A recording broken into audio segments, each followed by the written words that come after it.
It's a Survivor Rewind with Survivor Season 41's very own Tiffany Seely. She joins me now.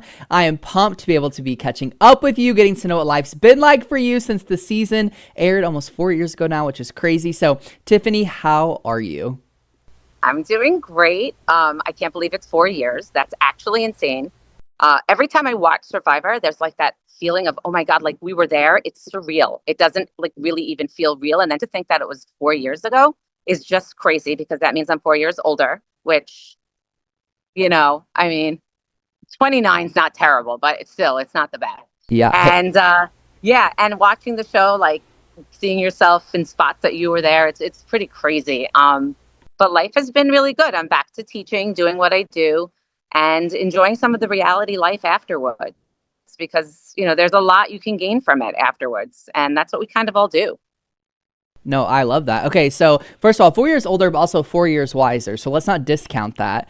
Yeah. Okay. So I want to take you back 4 years ago to kind of, let's say, pre-filming, if you will. So what's kind of interesting is that the season you were on, Survivor Season 41, was the first season that filmed post-pandemic.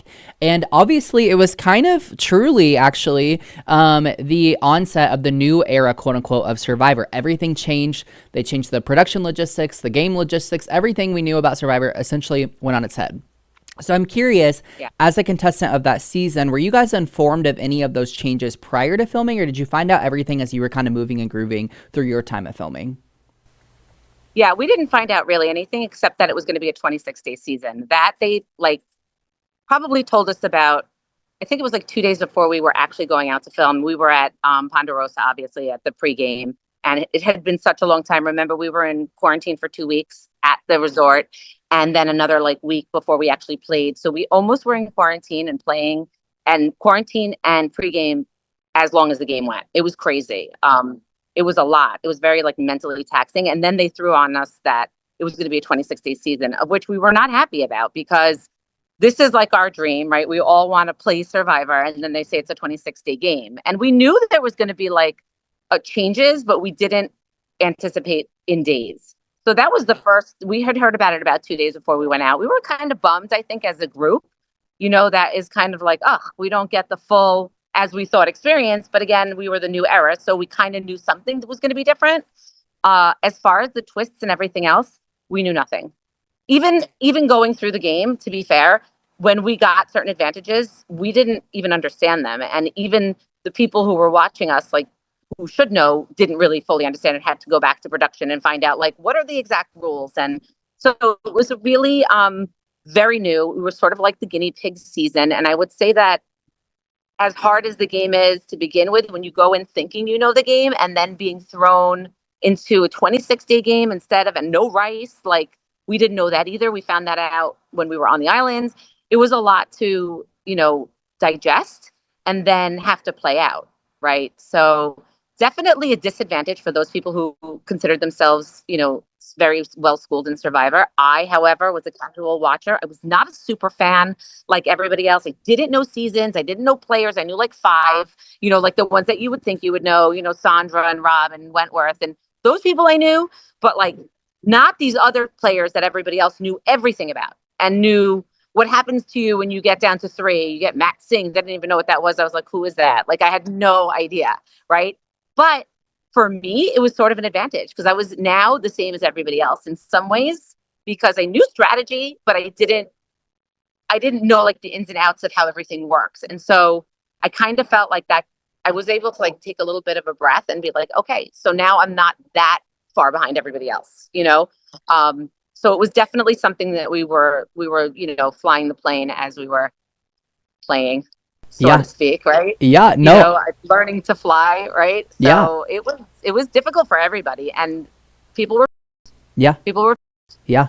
But you guys made it through. And it's interesting, too, because I do think something that was probably the most fascinating about that season is how much of guinea pigs you were. Because we even see, now being on 48, there's a lot of twists they've kept since season 41, and there's a lot they've gotten rid of. So it was definitely a guinea pig season. But another thing that really stood out to me about you specifically is although you did not win this season, you were a juror. And that's a pretty vital role, obviously, in kind of the overall ending of every season. So I'm curious kind of about your overall jury experience. Tell me about what it was like being a juror, Ponderosa, how you kind of decided who you were going to vote for, all those important things.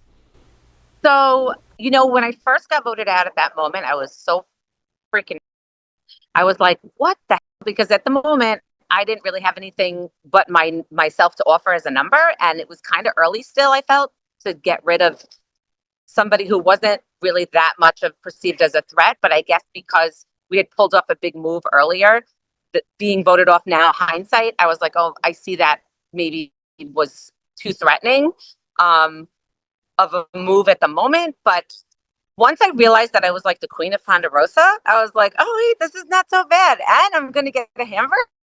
Like, are you kidding? So, having been like the first voted off and at least making it to jury, I was super happy and proud of that because I didn't want to be the older person playing the game. And I don't think I came off as that. I don't feel like I did. I mean, maybe people thought I was like that older mom type, but I don't really feel like I did. And it was just a good spot to land for me because maybe there's more to my story and maybe I'll be, memorable. And then, like, what is it going to be like being at Ponderosa, right? That was going to be like a whole new thing. It's a whole nother part of the game, right? It's another game within the game. So being voted off, like once you get through the initial like shock and horror of being voted off and knowing you're going to eat, getting to Ponderosa was like super exciting. It's very welcoming and everyone's excited to see you as far as like the people that were there for you before you went out and you're eating and you're happy. But then you realize like, holy crap, I have to make a big decision going forward. And all these people are going to be coming in and I'm sort of responsible for them coming in, right? They're going to come in, they're going to be super upset, which is what happened. We had a lot of very unhappy customers. And it was sort of my job to kind of wrangle them and make light of it. And I did that. I'm best at that. And continue forming the relationships and seeing what's happening in the game after I left. Because it's very hard to vote when you're not in it, knowing what's exactly happening, right? So you sort of have to like piece together from going to tribal and from what people say once they come into Ponderosa, you're sort of piecing together what's going on there. I had a good feeling of who was going to be next and what it was going to look like. But of course, you're not there. You don't know the twists. And we didn't know the twists and what was going to happen next. So that was super exciting and fun, kind of. But also, like just navigating Ponderosa, like all of a sudden you're like in a bed and you're showering. And it's just a very strange transition. But it was also busy. I was doing the Ponderosa videos. We still had those at the time. Mine was pretty freaking fun. So go watch it if you haven't. Um, and I wish they'd bring that back. That was super fun to see, right? And Ponderosa is just like this responsibility that you don't really think about when you're going to play Survivor. You don't think about Ponderosa. You think about how am I going to last another day? But once you're at Ponderosa, it's like, how am I going to navigate these people right now? They're so angry. There's a lot of emotion and disappointment, and just all of it comes down all at once. And that's kind of how it feels. You've all of a sudden have this like huge thing. You're out in Survivor. You're playing the game, and all of a sudden it's done. It's like you cut. It's like quitting smoking. It's all over. Like, and now what? Right? Like, now what do I do? And thank God, and I know Evie wouldn't say this, but thank God Evie was like very close, with me the next day in this year because we just had the best time out there. We just really enjoyed so much being there together. And then it was like our own little party until the next person comes in. And then it starts to get a little heated because those people are getting even closer to the end. So they're even more. So that's what it's kind of like. And what specifically would you like to know? Because there's like a lot that goes into that. No, I think that's really good. I think, specifically with voting at the end, it is so interesting because I think, we're always maybe curious how people vote the way they do, but we don't always get to hear from, the jurors on why they voted that way. You obviously voted for Erika, who did win that season, but Xander was obviously kind of near you kind of earlier on in this season. So maybe just tell me, like what went into you deciding to vote Erika? And I know this has been a lot of time has passed now, but I am still curious kind of what went into your specific decision making. So me specifically at the time, I think it would be a lie to say that people aren't voting with emotion when they're voting. I know everyone wants to say, oh, we're voting for who played the best game. Of course you are. And anybody who's at the end played the better game than you did. That's just a fact. But the feelings and the emotions, you can't take that out of the people.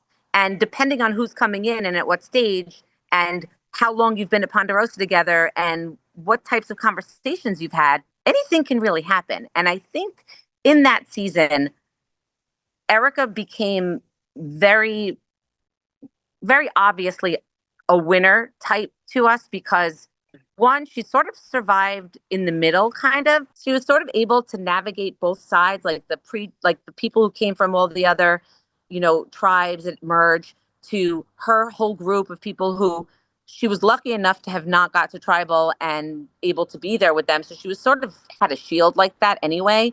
And being, a woman and being the season we were in with the whole new, BIPOC and everything, that was important to us. And I think it was important to honor that. And I think that's what we did. And her having to go on that thing by herself overnight, like that was a big deal to have to go navigate that by yourself and be able to make it to the end the way she did. She played a smart game. She really she wasn't on anybody's radar.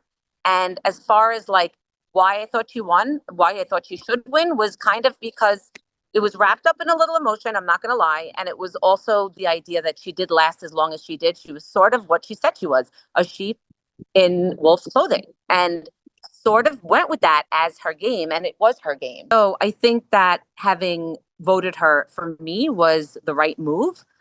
If you take us out of there and have us revote, a couple months down the road, would that be different?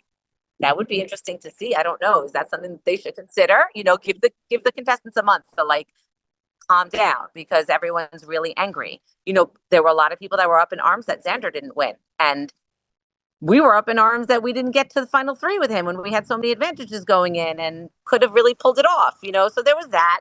He was a great player, and hindsight, could have won easily. But at the time, she made sense. And, I think that she played that game very quietly and stealthily, and she won. And that was really, I felt that she had my vote. And I could only speak for myself. And obviously, when you saw how everybody else voted, and we talked about it, but I'm not going to lie, it wasn't heavily discussed amongst ourselves. We could have talked about it, and we did. We talked, with each other about what was happening through the game. But who we were specifically voting for wasn't really discussed amongst ourselves. So, we were just as surprised as everybody else because we voted on who we personally really thought should win. So that was the sentiment. Obviously, it was the largest of all, and that's how she pulled it off. Yeah. So that's how we ended there, and Deshaun, I mean, looking back now, also played a great game. I love the guy. I mean, I would love to give each of them $1 million, but it had to come down to one person, and she seemed to make the most sense at the time. Yeah. No, that makes a lot of sense. Something you said that stood out to me at some point in this conversation was mentioning Evie. And I know the two of you had a great relationship while you were on this show. So it does lead me to ask, are you so close with Evie today? And also, where do you stand with maybe some of your other cast members? Are you so close with your cast, or what are your relationships like with them? Yeah. So Evie, of course, I'm super close with Evie. We are super tight. She comes and sees me. They come and see me. My apologies. They come here to see me and we hang out, and I love them to death. So Evie and we will have an unbreakable bond for life. That's just the truth.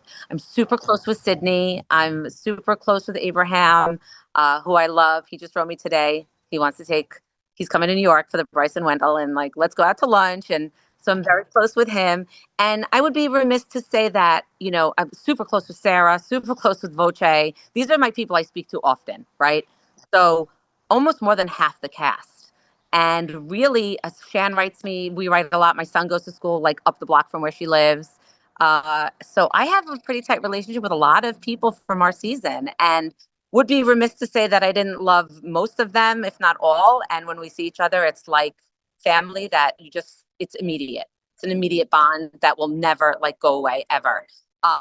But I am on a regular talking basis. I spoke to 4 out of the 5 people I just mentioned just 5 minutes ago. So that's how close we are still. Yeah.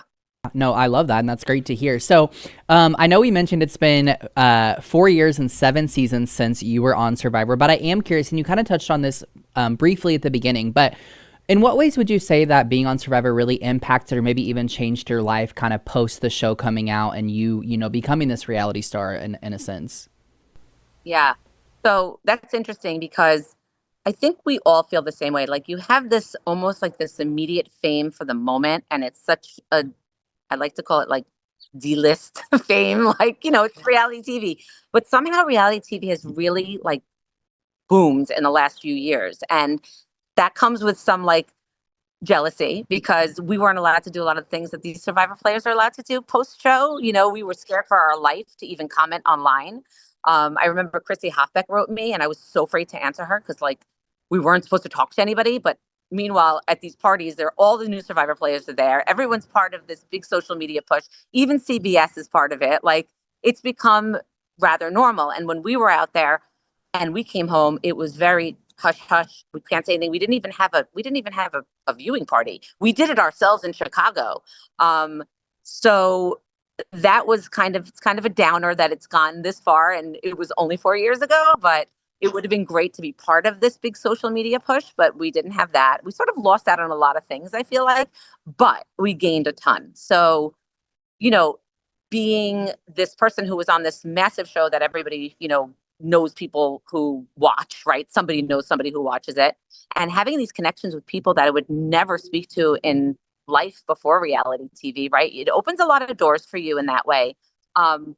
You don't want to be the person who like makes it your whole life, right? Your whole personality, but it does add such a fun, I don't know, it opens up doors of like things that you would never do, going into the city, going to these premiere parties, meeting people that, from other reality shows and going to other parties. And you just get a lot of new friends and connections, and it makes life exciting, especially for somebody who's going to be 52 years old and is a mom of kids one who's graduated college already, the other is going into his junior year. Like they don't really want that much to do with me, and it's like you reinvented yourself, and now I'm like, they find me super cringy. So like, there's that, but it's just part of who I am now. And it is part of my personality, and it is part of my everyday conversation because I'm always doing something, or, oh God, sorry. I'm always doing something or hearing about something that I'm invited to. And it's a lot of fun.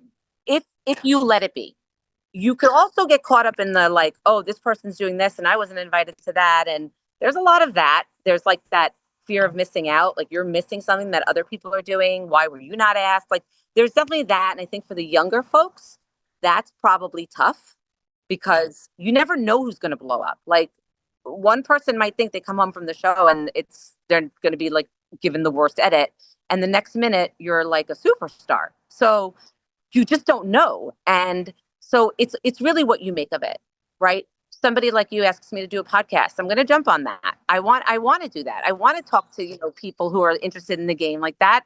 They're interested in me. They think I'm somebody special of any kind. Like I'm going to make an effort to be there for that person and to do that stuff. Cause that's really, my goal in life. If I would have won the $1 million, I would have helped a lot of people. That's what I wanted to do, So why not? Like I'm a nobody. I was just on a Survivor. I was on a show. That's a big deal. And I get to do this. So it's what you make of it. And I've made nothing but happiness, friendships, and joy out of it. And sure, there's going to be disappointed. Who's going on season 50? Is there going to be a returning season? Am I on that list? Like you could drive yourself nuts.